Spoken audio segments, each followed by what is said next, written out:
Un presidente que dice que no tiene otro remedio que aumentar el gasto en armamento. Una coalición de izquierdas que se tambalea con la presión de la geopolítica. Una carrera militar hacia lo desconocido.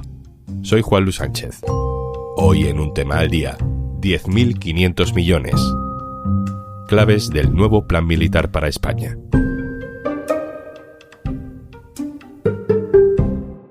Una cosa antes de empezar. ¿Quieres digitalizar tu negocio? El programa Kit Digital te ayuda con bonos digitales de hasta 29.000 euros. Te cuento más al final del episodio. Mientras recuperábamos el ritmo tras la Semana Santa y estábamos atentos a la muerte de un papa, el gobierno ha dado luz verde a un importante aumento del gasto militar en España. Les anuncio que con el plan que hoy presentamos, España cumplirá este año 2025 con el 2% del Producto Interior Bruto de su presupuesto en seguridad y en defensa. Después de la reunión del Consejo de Ministros, Pedro Sánchez salía este martes para anunciar por sorpresa los detalles de un aumento de presupuesto en defensa que se ha vendido como inevitable en los últimos meses. Si me hubieran preguntado hace años sobre las prioridades de inversión de mi gobierno en seguridad y en defensa, pues es evidente que mi respuesta hubiera sido distinta. Pero eso no es porque nuestros valores y nuestros objetivos hayan cambiado. Es porque el mundo lo ha hecho. Estamos hablando de casi 10.500 millones de euros más en gasto militar, repartidos entre mejoras de las condiciones actuales del ejército, refuerzo de la ciberseguridad y la inteligencia y compra de armas. El anuncio ha abierto una grieta política importante en el gobierno. El plan va a salir adelante, porque aunque los socios parlamentarios estén en contra, y el PP también, no es necesaria una mayoría en el Congreso para aprobarlo. Ahora lo explicamos. Pero que no sea necesaria una mayoría en el Congreso no significa que no se vaya a generar un gran problema político para Pedro Sánchez, sobre todo si sumamos este plan a la noticia desvelada ayer por eldiario.es. El Ministerio de Interior ha vuelto a comprar armas a Israel a pesar de que el gobierno anunció en octubre que no lo volvería a hacer. Ya hay algunas voces de los partidos que integran o integraron la coalición Sumar y que forman parte del Consejo de Ministros hablando de crisis de gobierno. Este es Antonio Maillo, coordinador general de Izquierda Unida. La decisión unilateral del PSOE y de Pedro Sánchez dentro del gobierno de la política de aumento de gastos militares es un acto de irresponsabilidad que pone y que abre una crisis de gobierno, evidentemente. Veremos cómo evoluciona esa crisis. De entrada, intentemos entender el qué y el cómo de este plan de rearme para España. Lo vamos a hacer con José Enrique Monrosi, compañero del diario.es que sigue la actualidad del gobierno. Hola, José. Hola, ¿qué tal? Muy buenas. Y con Jesús Núñez, codirector del Instituto de Estudios sobre Conflictos y Acción Humanitaria. Hola, Jesús. Hola. Monrosi, empiezo contigo con las claves más políticas de este asunto. Lo primero, una cuestión casi conceptual o jurídica. Se suponía que no hay presupuestos para 2025 y de pronto se anuncia un gasto en defensa nuevo para este mismo año 2025. ¿Esto cómo encaja un nuevo gasto con que no haya presupuestos? Yo creo que de hecho tiene un poco que ver con que no haya presupuestos en la forma en la que se ha anunciado, porque es precisamente esa limitación del margen de maniobra en lo presupuestario que tiene el gobierno, por lo que lo ha presentado así, en una rueda de prensa en la Moncloa, anunciada por sorpresa por el presidente del gobierno y de una manera en la que casi también se han enterado por sorpresa hasta los propios socios del PSOE en el Consejo de Ministros. Lo que explicó ayer el presidente del gobierno básicamente es el contenido de lo que ya anunció en el Congreso hace un par de semanas o tres, que los planes de España pasaban por cumplir sus compromisos con la OTAN y vino a explicar un poco el nuevo contexto internacional que nos exigía un nuevo esfuerzo en el gasto en defensa, pero todo el mundo le reprochó entonces que no había detallado prácticamente nada. Nos dijeron que es porque estaban trabajando en el plan, y el plan es lo que han presentado ahora, lo que ha presentado el presidente del gobierno, y es un plan muy ambicioso, es un plan millonario, vamos, son casi 10.500 millones de euros que se van a hacer sin presupuestos generales del Estado, efectivamente, como dices, se van a hacer sin apoyo parlamentario, porque además es un plan que no va a ser votado en el Congreso. Ese 2% del PIB es un poco el dato técnico de referencia que se ha usado para medir el esfuerzo de cada país en el presupuesto de defensa, ¿no? Según la OTAN, los países deberían dedicar a gasto militar una cifra equivalente al 2% del Producto Interior Bruto antes de 2024. Ese era el plazo. La mayoría de países de nuestro entorno ya lo han hecho, pero España se había comprometido a hacerlo para 2029. Con este plan lo haremos este mismo año, 2025. Monrosi, ¿se sabe de dónde se va a sacar el dinero? Si no hay presupuestos nuevos, ¿de dónde sale el dinero? Esta es una de las preguntas clave porque, claro, el compromiso del presidente del gobierno es muy complicado y es básicamente la cuadratura del círculo. Él insiste en que va a aumentar 10.500 millones de euros el gasto en defensa sin subir los impuestos y sin recortes de otras partidas, llamémoslas sociales, dedicadas al estado del bienestar. Y la pregunta esta semana, claro, durante su comparecencia en la Moncloa era, ¿vale? ¿Y de dónde va a sacar el dinero? Bueno, la letra pequeña de ese acuerdo aún no la conocemos, pero lo que se nos respondió es que básicamente procedería de dos frentes. Uno, de los remanentes que existen en tesorería y que no se han podido reinvertir por falta de presupuestos, precisamente. Y la otra, otras partidas presupuestarias que, por ejemplo, proceden de los fondos europeos en su día dedicados a salir de la pandemia y que, según el gobierno, a día de hoy ya no tienen tanto sentido invertirlo ahí y sí dedicarlo a esta nueva situación económica. José Enrique Monrosi, compañero, gracias. Gracias a vosotros.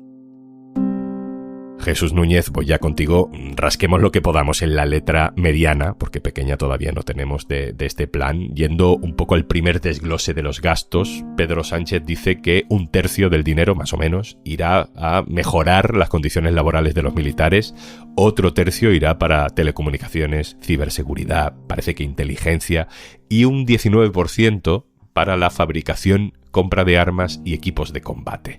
Así explicado, Jesús, bueno, pues de los 10.000 millones son solo 2.000 para compra de armas. Bueno, todavía nos queda tiempo para saber los detalles, puesto que no ha habido ni siquiera una presentación en el Congreso y de momento solo se conocen los rasgos generales. Rasgos generales de algo que, desde mi punto de vista, a lo que suena es a jugar con las palabras para intentar convencer a la misma sociedad española que tantas veces se ha mostrado en términos de pacifismo y antimilitarismo, de que esto tampoco supone alinearse con los que apuestan por un rearme estrictamente militar, sino que lo que dice el gobierno que ha conseguido de este modo es, por un lado, incluir otros elementos como ciberseguridad y, por otro, apostar por la creación de empleo, que es un argumento clásico cuando se trata de vender lo que de otro modo resultaría criticable.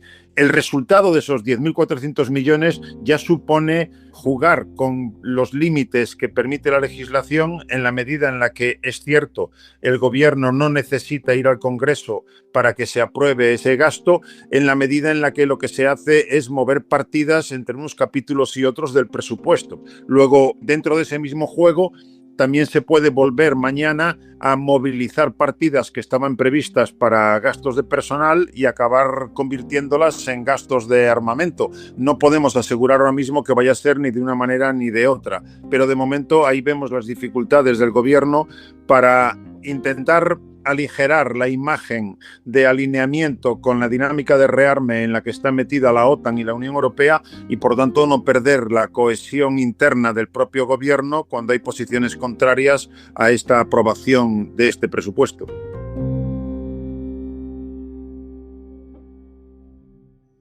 Cuando hablamos de ese aproximadamente 20% para la compra de armamento, ¿de qué hablamos exactamente, Jesús? Para los que no conocemos cómo funciona ese mundo, ¿estamos hablando de dinero para fabricar armas en España? ¿Estamos hablando de comprar armas fuera de España? En primer lugar, hay una ya duda enorme sobre si va a haber capacidad para gestionar de aquí a final de año esos más de 10.400 millones de euros, de los cuales efectivamente unos 2.000 millones serían para adquisición de armamento. En segundo lugar, la industria de defensa española, igual que el resto de la industria de defensa de los países de la Unión Europea, no está hoy en condiciones de satisfacer las necesidades de sus propias fuerzas armadas. De hecho, prácticamente el 70% de sus adquisiciones de armas vienen de Estados Unidos. Por lo tanto, esto es una realidad que no va a cambiar de aquí a final de año. Y eso es lo que nos hace pensar que buena parte de esa adquisición de armas se vaya a producir comprando a otros países, no solamente a Estados Unidos, que también, pero en fin, ahí tenemos a Israel, un socio muy incómodo en este terreno al que no se le ha cerrado completamente la puerta, ni mucho menos. Cabe imaginar, en el mejor de los casos, que pueda haber una apuesta por potenciar esa capacidad industrial de la defensa en clave nacional, pero desde luego, como digo, en el tiempo en el que estamos hablando, es imposible imaginar que esos 2.000 millones vayan a ir dirigidos todos ellos a industrias españolas. El apartado más importante de este plan, un 35% de esos 10.500 millones de euros, está previsto para la mejora de las condiciones o mejora de la dotación de personal de las Fuerzas Armadas. Esto es un textual de Pedro Sánchez.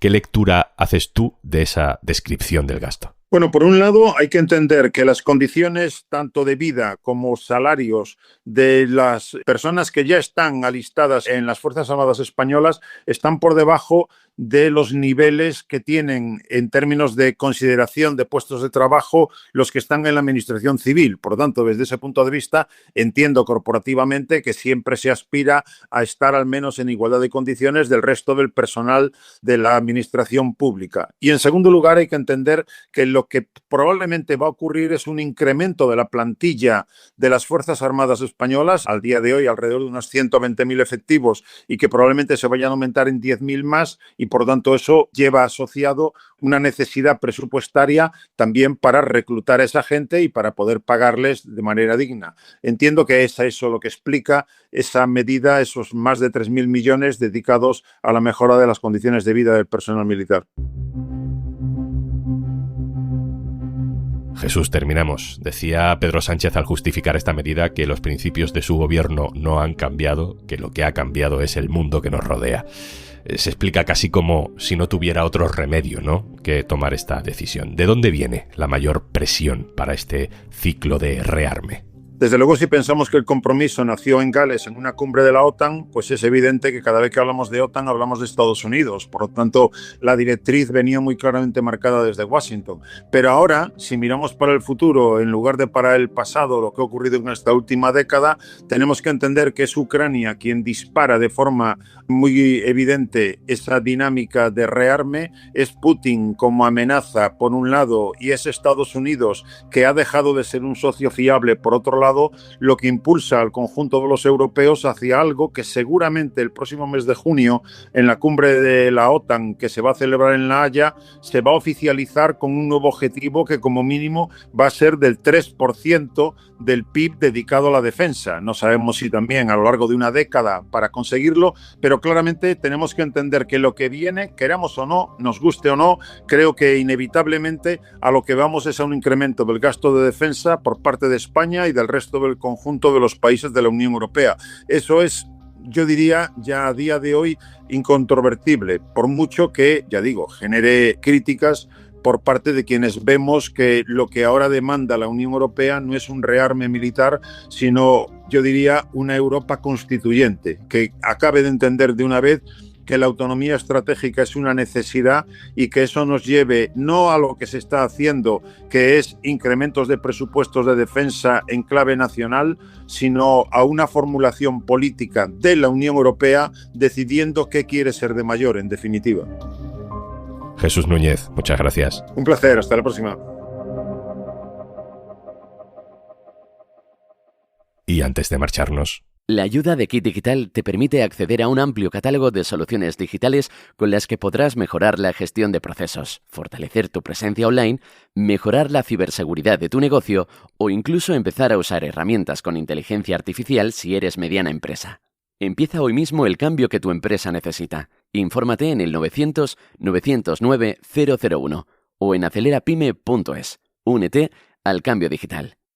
Kit Digital es una iniciativa del Gobierno de España, gestionada por Red.es. Colabora Cámara de Comercio de España, financiado por la Unión Europea. Next Generation EU. Plan de recuperación. Gobierno de España. Esto es Un Tema al Día, el podcast del diario.es. Si te gusta lo que hacemos, necesitamos tu apoyo. Hazte socio, hazte socia del diario.es en el diario.es/socio. El podcast lo producen Carmen Ibáñez, Marcos García Santonja e Izaskun Pérez. El montaje es de Pedro Nogales. Yo soy Juan Luis Sánchez. Mañana, otro tema.